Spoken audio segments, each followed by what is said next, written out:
The Blackthorn Journal, Forward, introduced by Dr. Jonathan Seton March, Fellow of Military History, King's College London. The following journal was discovered in 2019 during the cataloging of private papers at Marcher House, the ancestral estate of the Seton family in Gloucestershire. As both a military historian and a descendant of Major General Ambrose Seton, who accompanied the Carrick expedition of 1860, I am uniquely placed to present this manuscript to the public for the first time. The Carrick expedition was, until now, a mere footnote in the military annals of the British Raj, referred to only obliquely in dispatches and private letters, usually as a lost column or unresolved campaign. That it was lost was certain. That it was silenced, however, was not. This journal, kept meticulously by Lieutenant-General Sir Edward Blackthorn, sheds harrowing light on the fate of the nearly 6,500 souls who marched into the highlands of the Hindu Kush in pursuit of a tribal warlord named Rana Jandu. Only 33 returned. The journal was found wrapped in oilcloth within a rusted ammunition chest, alongside a battered officer's sword and a rosary. The final pages are stained, torn, and partially illegible, but what remains is chilling. Of note is the hand that delivered this journal home, Mrs. Eliza Travers, widow of Colonel Hugh Travers. Her annotations appear in several margins, and a final letter from her has been preserved at the end of the volume. She lived the remainder of her life in reclusive silence, apparently consumed by religious fervor, and died in 1893 at the age of 53. What follows is more than a war diary. It is a descent into the unknown, a testament to the resilience of the human spirit, and perhaps a warning. I leave it to the reader to judge where fact ends and something older begins. Dr. J. Seton March, London, 2024. Historical prologue. In the spring of 1860, the British Empire was still reckoning with the scars of the Indian Rebellion of 1857. The great upheaval had shaken imperial confidence and forced a transition of power from the East India Company to the Crown. The land was not yet quiet. Many regions simmered with discontent, especially along the frontier hills of the north, where old tribal kingdoms had neither forgotten nor forgiven British incursions. It was in this climate that Rana Jandu, a charismatic tribal leader of uncertain origin, united several mountain clans under a single banner. Reports described him as a wealthy landowner with connections to arms smugglers in the Persian Gulf and European mercenaries disaffected from the Crimean War. He had purchased cannon, trained his men in modern tactics, and begun raids on British settlements near the Indus. The flashpoint came in July of 1860, when several British civilians, including the families of district officers and a visiting member of council, were taken hostage during an ambush on a diplomatic caravan. The bodies of their sepoy escort were returned days later, arranged in a ceremonial circle, their mouths sewn shut. Despite protests from senior officials in Calcutta, the Viceroy approved an emergency punitive expedition. The order bypassed regular chains of command and reached the northwest frontier with uncharacteristic urgency. The objective? Pursue Rana Jandu into the mountains, rescue the hostages, and destroy his army. To lead this mission was chosen Lieutenant-General Sir Edward Blackthorn, Knight Commander of the Order of the Bath, a 61-year-old veteran of the Sikh Wars, Crimea, and the opium campaigns in China. Blackthorn, unlike many senior officers of the day, had not purchased his commission. Born to a blacksmith's family in Lancashire, he had risen through merit and valor, earning respect and suspicion in equal measure. He was known for his pragmatism, his care for the rank and file, and his sometimes combative relations with aristocratic staff officers. The force he commanded was formidable. 3,000 British regular infantry from the 2nd and 42nd Regiments of Foot, 600 British cavalry from the 13th Light Dragoons, 2,000 Indian infantry, mostly Bengal native infantry, 900 Indian cavalry, irregular lancers, 24 field guns, 8 heavy naval guns with a supporting brigade of Royal Navy sailors and Marines, thousands of mules, elephants, oxen, and camels for supply, a prototype mobile field hospital, personally designed by Blackthorn. Also present were the wives of several officers, including Mrs. Eliza Travers, who insisted on accompanying her husband despite the dangers. She would become a central witness to what followed. The Karak expedition departed Fort Jamrud on October 12, 1860. None of what follows appears in any official archive. What we have is Blackthorn's voice, steady at first, then slowly unraveling. From the personal journal of Lieutenant-General Sir Edward Blackthorn, Knight Commander of the Order of the Bath. The journal begins. 2nd October 1860, Fort Jamrud. The orders came today.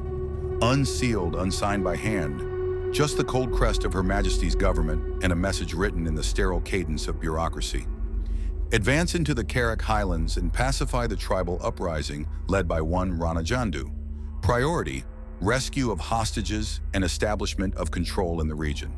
No maps, no estimate of enemy strength, no details on terrain, weather, or local sympathies. We are to march into the fog with a match already lit. I convened the War Council within the hour. Here follows a brief inventory of my senior staff for the record and who were present that day. Major General Ambrose Seton is semi-retired and accompanies us in an advisory role. He is my oldest friend, 72 years old but sharp as a bayonet. He rode with me at Chilianwala and keeps a notebook of every officer's name, like a schoolmaster. Colonel Hugh Travers of the 42nd Regiment of Foot is eager, stern, and by the book. He led the assault at Multan and is married to Eliza Travers. Colonel Charles Langley commands the 13th Light Dragoons. He is an aristocrat, young for his post, and obtained his commission through family influence. He is handsome, arrogant, and believes himself a modern Alexander. We have already quarreled twice. Commander Arthur Talley of the Royal Navy commands the Naval Brigade and our heavy guns. He also acts as our navigation expert. He is steady, practical, and deeply superstitious, and keeps a worn Bible in his coat. Major Ranbir Singh of the Engineer Corps is Sikh by birth and English by education. He is gifted in terrain analysis and knows the mountain passes better than anyone. He is quiet, devout, and observant. Colonel George Willoughby of the Royal Artillery is reserved, calculating, and cautious. He is dismissive of Langley's flair and loyal to me. Maharaj Keshav Rao is my Indian political officer and cultural advisor. He speaks 7 languages, including the dialects of the Karak Hillmen. He has been on edge since we received the orders. I suspect he knows something of Jandu's people that he will not say aloud. Several junior aides-de-camp, surgeons, and logistical officers round out the staff. The air inside the mess was thick with dust and a silence that broke only when I read the order aloud. A heavy pause followed, like the moment before a storm. Langley was the first to speak, of course. A punitive expedition then, swift and precise. We should ride light and strike fast, before this Rana realizes we're coming. He leaned back with a smirk, as though he'd solved the matter entirely. Ambrose didn't even lift his head from the map. And if he already knows? If he's drawing us in, not running from us? Langley bristled. Sir, with all respect, these hill tribes are hardly capable of strategic foresight. Ambrose looked up then, just once, and said, so said every officer buried in the Khyber. Travers supported my measured approach. The men are healthy, well-trained, but this is unfamiliar country. We must respect it, or it will kill us faster than any musket. Willoughby agreed. We'll need the heavy guns. If Jandu has redoubts or even half a dozen old Afghan cannon, we'll be glad for them. I proposed inclusion of Commander Talley's Naval Brigade and heavy guns, mobile firepower, siege potential, and men trained to endure supply starvation better than most. Talley nodded once and silently. Langley scoffed. Sailors in the hills. Talley raised an eyebrow. Our guns don't care where they're fired, Colonel. A quiet ripple of approval passed through the room. Langley fell silent. Major Ranbir Singh and Maharaj Rao sat near the end of the table. Neither spoke unless addressed, but I saw something in Rao's expression. Not fear exactly, a kind of knowing, a recognition he dared not speak.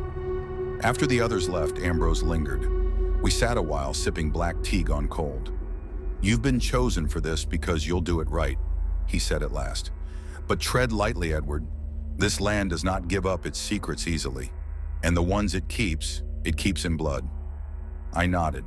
We march within 14 days. God help us. 11th October, 1860, Fort Jamrud. We held another full council this morning. Langley did not attend. His reason, he was at breakfast. After which myself, Ambrose, and Singh were examining what few maps we have of the region in my office. The maps we have are poor, a scattering of East India Company surveys from 30 years past, and a set of traveler's notes scribbled in Urdu.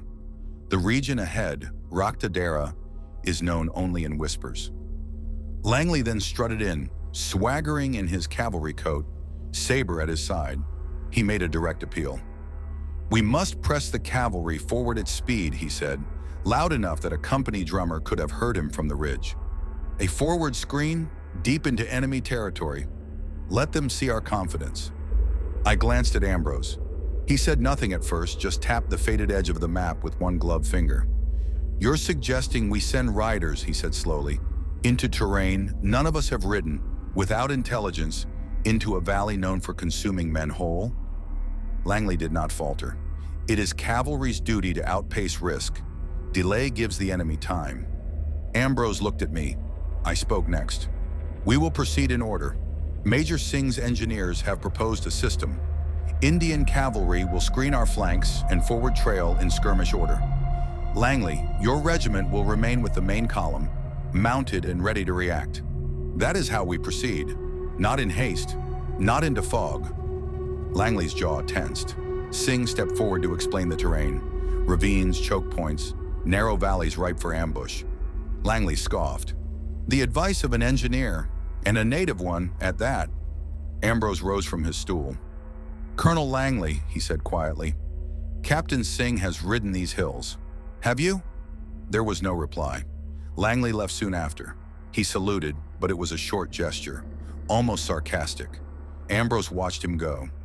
"He will be the sharp edge of our undoing," he murmured. "I fear he is right." Fort Jamrud, 12th October, 1860.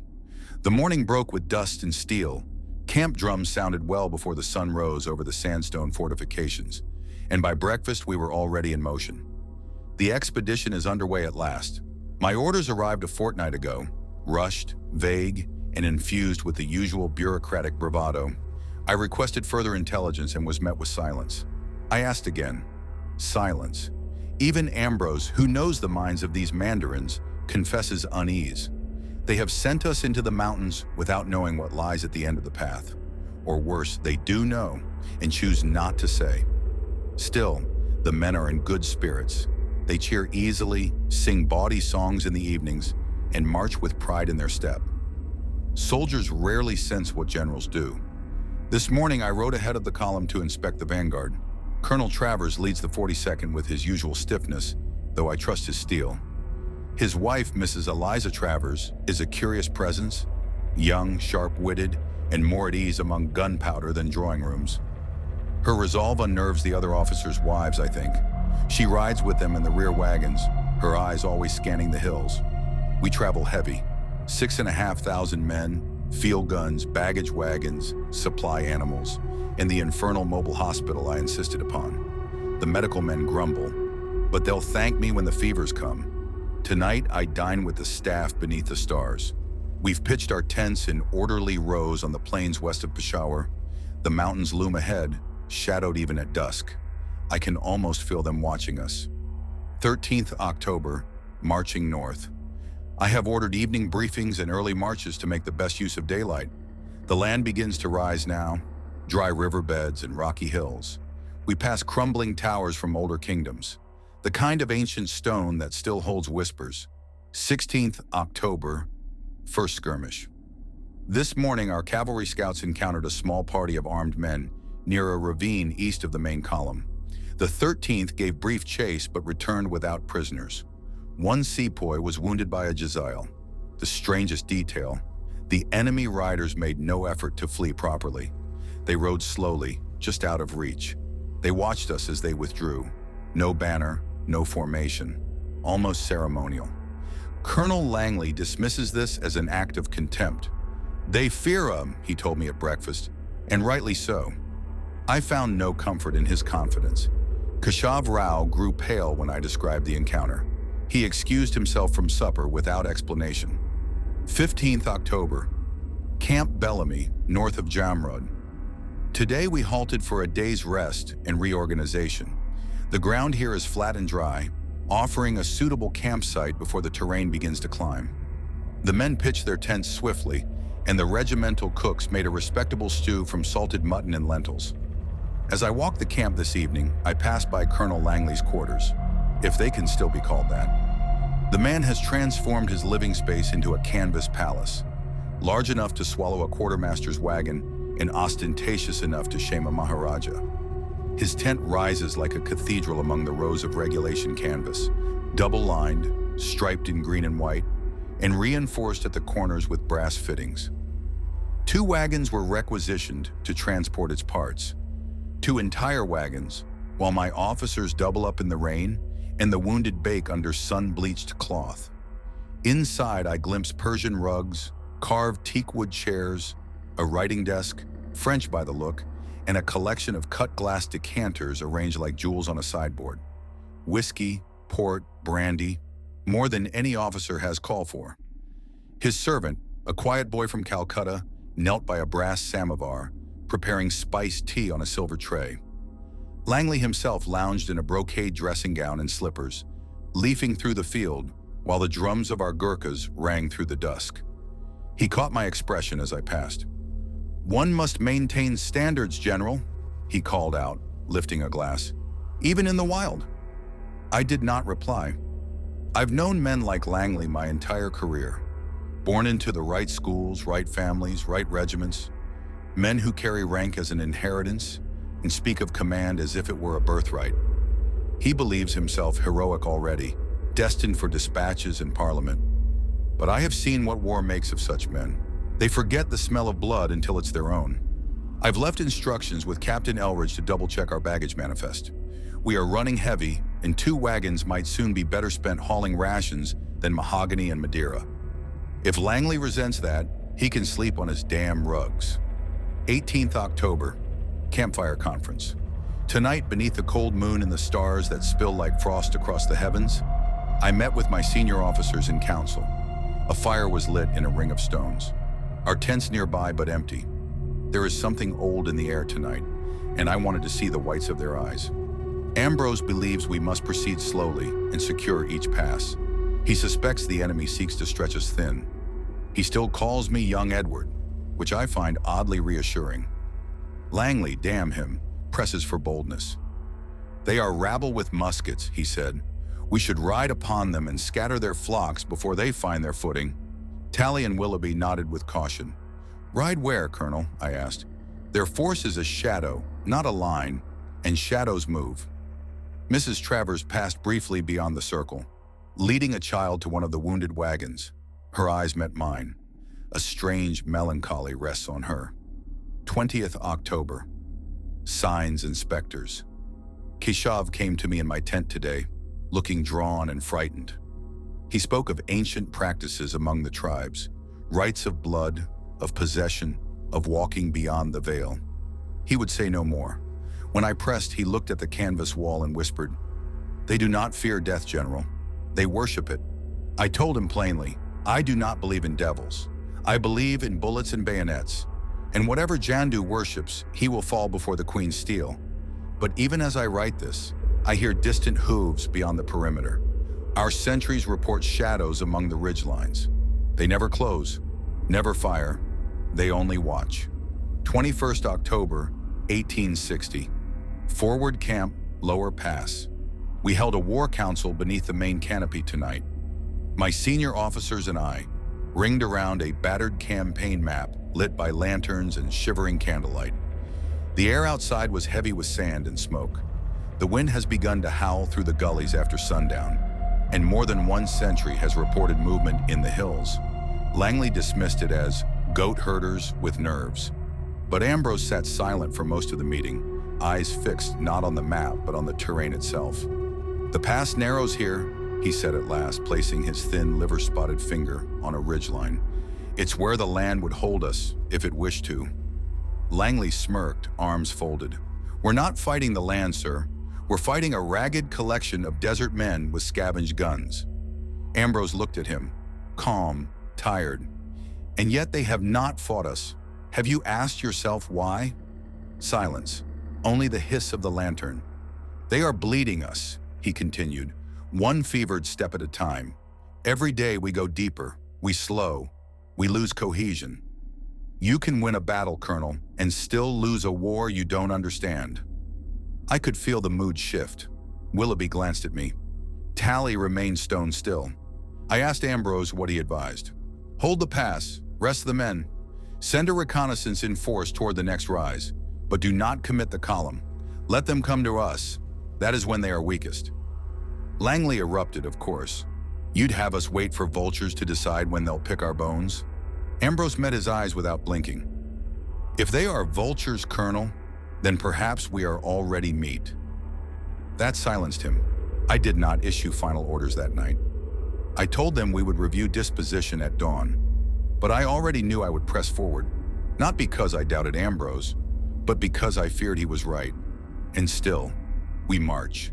22nd October, preparing for battle. Tomorrow we strike. Cavalry scouts report that a redoubt lies across the valley to the north, a line of trenches, low walls, and artillery pits. It looks hasty, under-defended. We have convened another war council. Plans were drawn on the map with trembling fingers. Infantry will lead the main assault, with Colonel Travers at the fore. Naval guns will shell the position for an hour before the advance. Langley's cavalry will hold the right flank, intercepting reinforcements. Indian cavalry remain in the rear, guarding the baggage and field hospital. Their horses are exhausted from constant scouting. The left is impassable, rocks and shale, not fit for horses or wheels. We ride at dawn. I will observe from the forward rise with my staff. Let this be a swift affair. I confess I had hoped for a more conventional war. 23rd October, Field of Crows. At first light, the valley lay shrouded in fog, the kind that turns cannon smoke to clouds and men to ghosts. The redoubt, if it could be called such, was visible only as a shadowed scarp across the plain. Ragged trenches, low stoneworks, earth hastily piled. But there were gun flashes in the mist. The enemy was waiting. We formed the line before sunrise. My staff and I took position on a small ridge overlooking the field. Close enough to observe, close enough to die. Shells from the naval guns shrieked overhead, tearing into the enemy defenses. I felt the ground shake through my boots. The battery crews, grimy and shirtless, moved like dancers amid smoke and fire.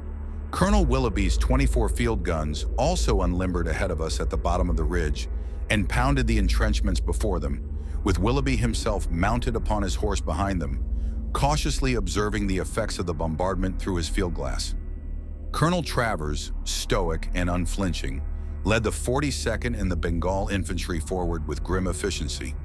I watched him draw his sword, raise it high, and advance at the walk until the musketry began, then into a charge. "By God," murmured Ambrose beside me, "he leads them like Wellington at Badajoz." But something was wrong. I studied the plain through my field glass. The defenders, they barely fired. Their cannon fired lazily, irregularly, and inaccurately. Some threw down their muskets. Others simply stood. They were emaciated, half dead. Some bore crude tribal markings burnt into their skin, and all had had their tongues removed. "They were never meant to hold," I said aloud. "They were placed here to die." The line surged forward. The trench was taken in minutes. Hardly a fight. Cheers rose across the field. Then the cavalry began to stir.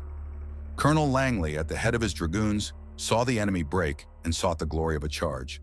His hand went up to signal the advance. I snapped my telescope shut.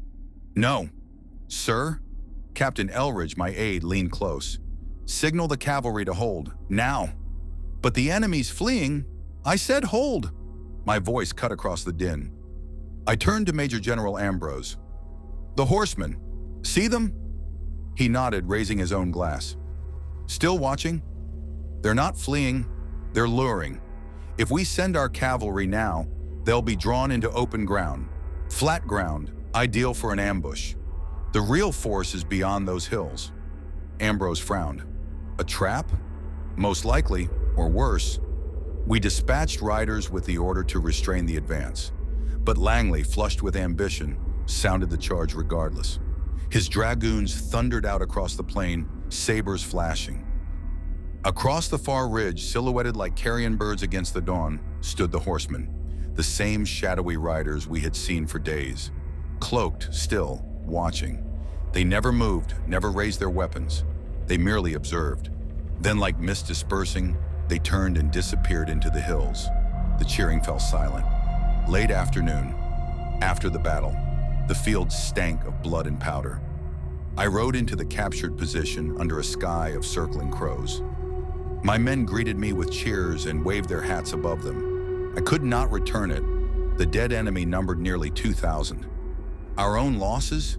Fewer than 100. And yet I felt no victory. These men had not fought. They had been sent, like animals for slaughter. A prisoner was brought to my tent before dusk. He was blind in one eye, his limbs trembling with fever. He bore no rank. When we tried to question him, he simply wept. His mouth was a ragged hole, no tongue. Keshav would not look at him. These were not soldiers, I told Ambrose. They were offerings. We had stormed a grave. 23rd October, 1860. Redoubt encampment. The camp slept light tonight. Men were worn from the assault and uneasy from what we found in the trenches. I remained by the fire longer than usual, trying to finish my maps by lamplight, when Travers sat down beside me without a word. He passed me his tin mug. Brandy, still warm. I raised an eyebrow. "From Ambrose's private reserve," he said. "Figured we earned a sip." I nodded, took it. We sat there for a while silent, the wind moving soft through the canvas, the redoubt looming just over the ridge like an unwanted memory. "Hell of a day," I said finally. "Not our worst," he replied, "though not far off." Another pause. "You were right to hold the cavalry," he added. "Langley's charge was madness." I stared into the coals. And yet, the men cheered it. They always cheer the thunder. He shifted, unbuttoning his collar slightly. They cheer the noise because it drowns the quiet, the waiting. That's what really kills a man. I looked at him then, really looked. His face was leaner than it had been in Delhi, lines around the eyes, more white in the beard. But there was a calmness too. The kind born from standing on too many fields and still choosing to march. "You ever think we've done enough?" I asked. "Enough wars, enough dirt. Maybe we should have stopped before this one." He chuckled, low and dry. "You're too stubborn to stop, Edward, and I've followed worse men into worse places." He tossed another stick onto the fire and leaned back on his elbows. "We've done what we could. We've kept them alive. That's more than most can say." I didn't answer. Not right away, but I poured us both another cup. "To the living room," I said. "And to the ones who kept them that way," he answered. We sat in silence again. It was the last time we spoke without fear in our voices. 24th October. The cold begins. The air has changed. It bites now, though we are not high enough for true winter. Campfires burn day and night. The men are restless. Rumors run like rats. Ghost warriors, black spirits, whispers at the edge of tents. Our Indian troops murmur of curses. The Highlanders refuse to sleep without a watch posted. One sentry opened fire last night at a shadow. There was nothing there. Major Ranbir Singh reports the terrain ahead is barren and steep. No grass, no wells, just stone and cold. He advises rest and reconnaissance. I agree. Langley has the gall to boast of his cavalry's exemplary pursuit. I rebuked him sharply in full view of the officers. He paled, but said nothing. Let him stew. Keshav remains withdrawn. I fear he knows more than he admits. Perhaps he understands what we have awoken. 25th October, War Council, held in the command tent this evening. All senior officers present. Ambrose urged caution. This enemy does not meet us on honest ground. We should entrench, send scouts, and wait. Willoughby agreed. We've not seen their main force. This was bait. There's something larger, hiding in the hills. Langley, as ever, insisted we press on. They're broken. We struck them, and they scattered. Delay gives them strength. We must ride before they regroup. Commander Talley reported our naval guns are becoming harder to move. The ground's changing. Our wheels sink into the frost come morning. Ranbir Singh added, "We are approaching land few dare enter. The old clans called it Kala Pahar, the Black Hills, sacred ground. Even the goats won't go there." When pressed for details, he went silent. I made the final decision. We would march. Final entry for today.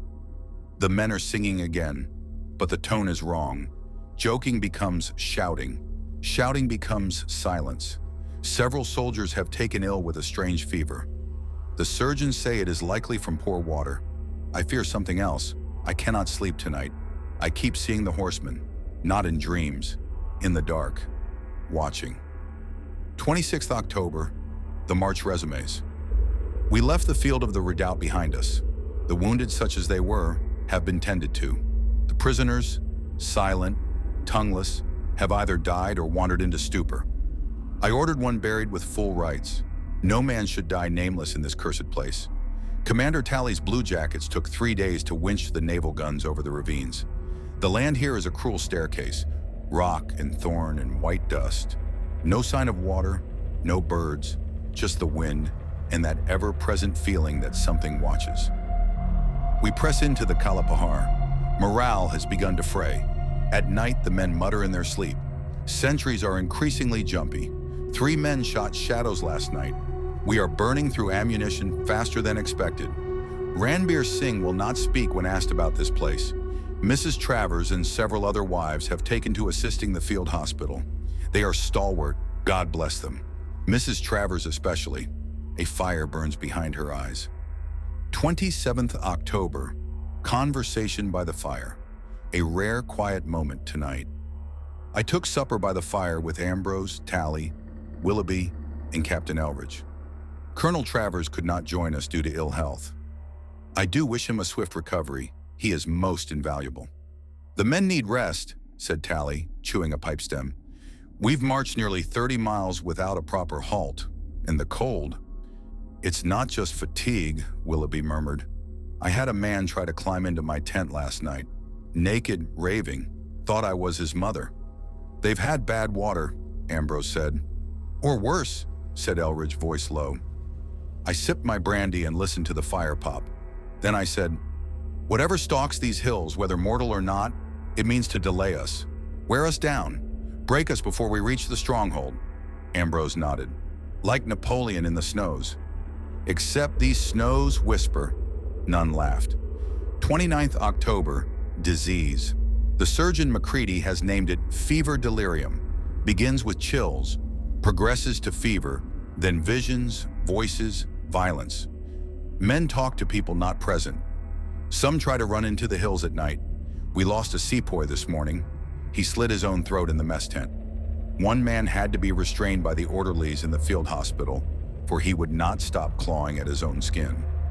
Mrs. Travers reports a soldier whispering to her of a thing in the snow with no skin and too many mouths. Mrs. Travers sat with the dying all day. I overheard her scolding a young gunner, no older than 17, to eat his rations and keep his boots dry. Fierce girl, she reminds me of my daughter. God bless her. One of the sepoys would not rise this morning. His eyes were open. No fever, no wound, just stillness, as if something beneath the ground held him fast. And then there's the food. Food supplies that are fresh 1 minute seem to rot within a day. 29th of October. Camels refused to move past the ravine. Talley struck one across the face. It spat blood and collapsed. The hill echoed longer than it should have. 30th October. 2 maps, same ridge. One shows forest, one shows ash. Willoughby and Singh nearly came to blows over which is correct. Ambrose watched, said nothing. 30th October evening, dispatches sent. I have sent Captain Elridge and 50 mounted men, including 5 wagons and 2 of the mobile hospital units, back toward British lines. They carry our situation report, a request for immediate reinforcement and supplies. I do not know if they will make it. Talley advised sending them by river, but the streams have all dried or turned black. I sent Mrs. Travers with them. She refused. I will not abandon the wounded, she told me, and I will not leave my husband behind. A brave heart, I relented. 30th October 1860, camp at Hillshade Plain. Tonight, the darkness fell early. Not just the usual dusk that slides across the valley like smoke, but a true, unnatural black. Even the stars seemed to blink out, as if swallowed by some unseen breath. The men lit more lanterns than usual. Still, the shadows remained thick and close. Then came the panic. The eastern sentries broke ranks, screaming, swearing they'd seen movement. Not one or two riders, but thousands, marching, in formation. Black shapes moving like a tide. No sound, no drums. Just the sense of something enormous walking just beyond the firelight. The officer of the watch, a lieutenant from the 33rd, sounded the bugle. Alarms rang out through the camp. Officers scrambled from tents, men formed in ragged lines, boots half-laced, eyes wide. Horses shrieked and refused to move forward. The Gurkhas stood calm, but even they backed away from the dark edge. Willoughby's guns came into position too quickly, fired blindly into the dark. The flashes lit the plain in staccato bursts of firelight, white streaks across a black curtain. No return fire, no impact, just smoke and panic. Infantry opened up without orders, volleys undisciplined, choked with smoke. The men fired until their barrels ran hot, shouting at shadows. I saw one company wheel and begin to fire into the woods behind us before I could stop them. Ambrose and I rode to the rear ridge. From there, the scene was chaos. Tents trampled, animals panicking, shouts echoing in every direction. I ordered flares. We had 3 left. They hissed into the air, white sparks trailing, illuminating the plain. There was nothing, just churned earth, rifle smoke, and silence. Then I saw them, the watchers, a dozen at least, mounted still as trees, just beyond the edge of the last flare's reach. Watching, not moving, not armed, just there. Ambrose lowered his glass and said nothing. I did not give the order to stand down. The men simply stopped firing. We counted the wounded. 2 dead, both trampled. No enemy contact. Later, one of the Gurkha sentries whispered to Singh that the watchers had marched through the camp and none had noticed. I do not know if it is true. I no longer know what is. But tonight, we fought ghosts, and the ghosts watched us lose. 31st October. The Gurkhas leave small stones in spirals outside their tents. I asked Corporal Thapa. He said only, "We are not meant to see straight." 1st November, early morning. Langley, though seemingly lacking in physical symptoms of the fever, woke his men in the middle of the night. Demanded they form up and salute. Said the Queen was watching from the hills. In another incident, a group of sepoys broke ranks and began constructing religious shrines at the roadside while whispering some unknown prayer. Other reports have informed me that they have been known increasingly to fabricate small statues outside their tents. One older private of the 42nd, having raided the store wagon for which he is now under field punishment, surrounded his tent in a circle of salt. 1st November. The withering. We can go no further. The fever now touches nearly 1 in 4. The surgeons are overwhelmed. Some of the sepoys have fled outright. A group of Highlanders refused to leave their tents this morning, claimed they saw the devil at the edge of camp. Ranbir Singh came to me tonight, shaking. They call him the Daiwath, he whispered, the tribal leader, a priest of death. He does not age, he does not sleep. I pressed him. He would say no more. 1st November 1860, Fog Cut Ridge, Raktadera sector. We cannot seem to move forward anymore, nor do we remain in place. Each morning the land shifts beneath our maps. What was a ravine becomes a slope. What was a forest becomes blackened brush. Even the birds no longer fly. Trevor's reported that our outer sentries fired on something in the fog last night. No bodies, just blood across the rocks and hoof prints that vanished at the tree line. This morning I found Langley assembling his cavalry in full dress, the men bleary-eyed and sick. He was walking up and down the line in silence, saber drawn, muttering a litany I couldn't place. I demanded an explanation. He looked at me, pale, sweat soaking the collar of his greatcoat, and said, "They're watching Edward, the Queen, and the men we trampled. They expect a parade." I dismissed his formation. He did not resist. Later, I caught a glimpse of his tent from the ridge. A lantern hung inside. 3 shadows passed behind it. He is not well. Tally swears the stars are wrong. His compass spins at midday. He asked if I remembered which way the sun sets. I told him west, though I'm no longer certain. Ambrose called me to his tent this evening. He's taken to sleeping in his greatcoat, writing down names he no longer recognizes. We are trespassing, he said softly. Not in enemy land, but in memory not meant for us. He asked me again to consider retreat. I said nothing. The riders were seen again tonight.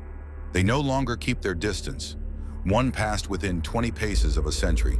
It did not speak, but it turned its head toward him, and he forgot his own name for 3 hours. Thank you for listening to Part 1 of the Blackthorn Journal. Part 2 is already in the works and will be released within the next 24 hours. If you enjoyed the story, make sure to subscribe and click the link in the description to access the next part as soon as it's live. I'd love to hear your thoughts and feedback. Leave a comment below and let me know how you're liking the story so far. Thanks again for joining me on this journey.